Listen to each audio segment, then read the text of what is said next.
Hello বন্ধুরা, দেখো আমি আজকে কি রান্না করেছি। ছোট ছোট নতুন আলু দিয়ে আলুর দম বানিয়েছি। আলুটাকে সেদ্ধ করে ছাড়িয়ে নিয়েছি।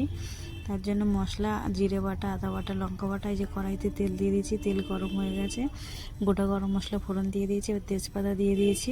এখন গোটা জিরে ফোড়ন দিয়ে দিয়েছি। দেখো এই যে গোটা জিরে দেওয়ার পর এখন টমেটো কুচি দিয়ে দিয়েছি। টমেটো কুচি দিয়ে দিলাম। এবার কিছুক্ষণ নাড়তে থাকবো। এখানে আদা বাটা দিয়ে দিচ্ছি। এই যে আদা বাটা দিয়ে দিয়েছি। এটাও কিছুক্ষণ নাড়তে থাকবো। এবার দিয়ে দিয়েছি জিরে বাটা। বাটা দেওয়ার পরে এখানে দিচ্ছি ধনে গুঁড়ো দিয়ে দিচ্ছি। এই যে এবার দিয়ে দেবো লঙ্কা বাটা। এই যে লঙ্কা বাটা দিয়ে দিয়েছি। এবার দিয়ে দিচ্ছি স্বাদ মতন লবণ। এখন দিয়ে দেবো হলুদ গুঁড়ো। এই যে হলুদ গুঁড়ো দিয়ে দিয়েছি। এবার মশলাটাকে ভালো করে কষাতে থাকবো। যে তেল বেরিয়ে গেছে, এবার সেদ্ধ করে রাখা আলুটা দিয়ে দিয়েছি। এই দেখো এবার ভালো করে নাড়তে থাকবো। মশলাটা আলুটার গায়ে মিশবে ভালো। এই যে কি সুন্দর লাগছে দেখো।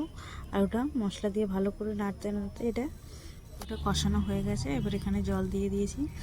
জলটা খুব বেশি দেবো না, যেহেতু আলুটা সিদ্ধ করা আছে, এখানে অল্প জলেই দেবো। এই ফুটছে দেখো, এখানে